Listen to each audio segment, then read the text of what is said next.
Police की कार्रवाई पर नगर निगम की मेयर का बड़ा बयान क्या है वो भी आपको बता दें। राज्य सरकार के निर्देश पर कार्रवाई हुई है, ये कह रही हैं मेयर, जो कि बीजेपी से ताल्लुक रखती हैं। सरकार कांग्रेस पार्टी की है। नगर निगम कमिश्नर यज्ञ मित्र सिंह ने मेरी बात नहीं मानी, ये मेयर का कहना है। मैंने कार्रवाई के लिए मना किया था। कमिश्नर के मुताबिक बीजेपी चेयरमैन की शिकायत पर ही कार्रवाई की गई। तो देखिए, एक दूसरे पर जिम्मेदारी डालने की कोशिश की जा रही है। कमिश्नर मेयर को जिम्मेदार बता रहे हैं, मेयर कमिश्नर को जिम्मेदार बता रही हैं।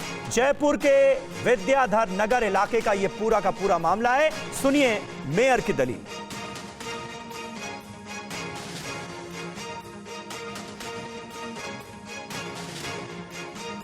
तो कुल मिलाकर अब यह मामला सियासी तौर पर तूल पकड़ता हुआ जरूर नजर आ रहा है, लेकिन अभी तक इस मामले में जिम्मेदारी तय नहीं की गई है। सीताराम अग्रवाल, जो कि कांग्रेस पार्टी के नेता हैं राजस्थान से, हमारे साथ इस वक्त मौजूद हैं। सीताराम जी, ऐसी क्या मजबूरी हो गई थी कोरोना काल में गरीबों का घर उजाड़ने की कि रातों रात बेघर कर दिया गया?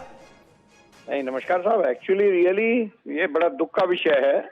और जब मुझे मालूम लगा तो मेरे पास कुछ आदमी आए, क्योंकि मैंने चुनाव लड़ा था, सरकार कांग्रेस पार्टी की है और माननीय मुख्यमंत्री जी हमारे जो इस टाइम पे ये कह सकते हैं जननायक भी हैं और गरीबों के मसीहा भी हैं। तो उन्होंने यही शिक्षा दी है कि इस टाइम पे कोविड काल में गरीबों की मदद करो, सहायता करो। अरे सीताराम जी, आप गरीबों की मदद का दावा कर रहे हैं, हो क्या रहा है ये आप देखिए ना, पहले उसका जवाब दीजिए। हमने मेरी बात कह रहा हूँ मैं, उसके गरीबों के मसीहा की बात कर रहे हैं आप इस वक्त। गरीबों के साथ क्या हुआ ये आपने देखा? मेरी बात मैंने बोलने भी देंगे आप, मुझे बोलने देंगे नहीं? आप इस वक्त कम से कम अपनी पीठ तो मत थपथपाइए।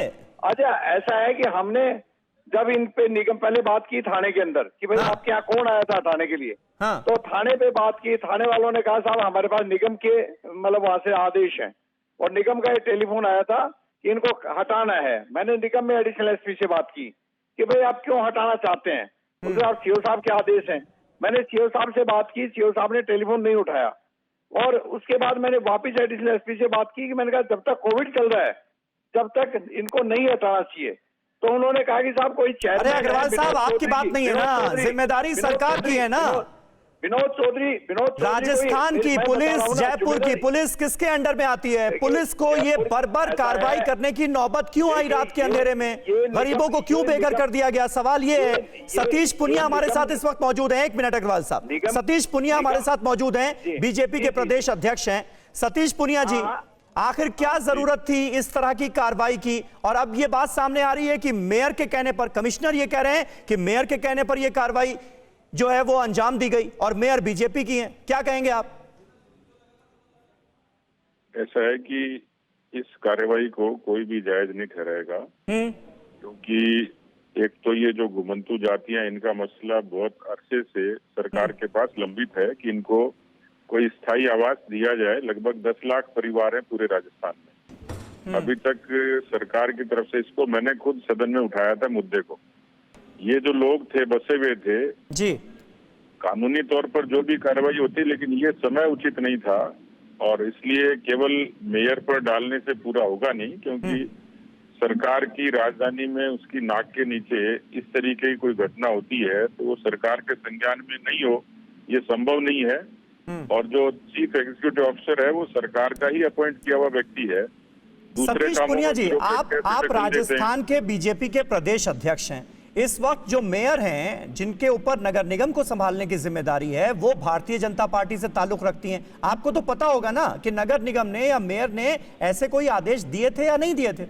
नहीं, मेयर ने कोई आदेश नहीं दिए थे, और मेयर ने जब उसको रुकवाने की कोशिश की तो आयुक्त ने साफ तौर पर मना कर दिया था कि भाई मैं इस कार्रवाई के लिए कॉम्पिटेंट हूं, और उनकी इस बारे में हॉकटॉक हुई है।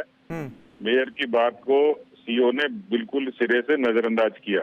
अच्छा, ठीक है सतीश पुनिया जी, शुक्रिया आपका। सीताराम अग्रवाल साहब, आपका भी बहुत बहुत शुक्रिया। तो जिम्मेदारी एक दूसरे पर डालने की कोशिश तो हो रही है, लेकिन इन गरीब परिवारों पर, इन गरीब लोगों पर क्या गुजरी है वो हमने आपको दिखा दिया। अड़ी सोमवार से शुक्रवार शाम 6 बजे सिर्फ TV9 भारतवर्ष पर।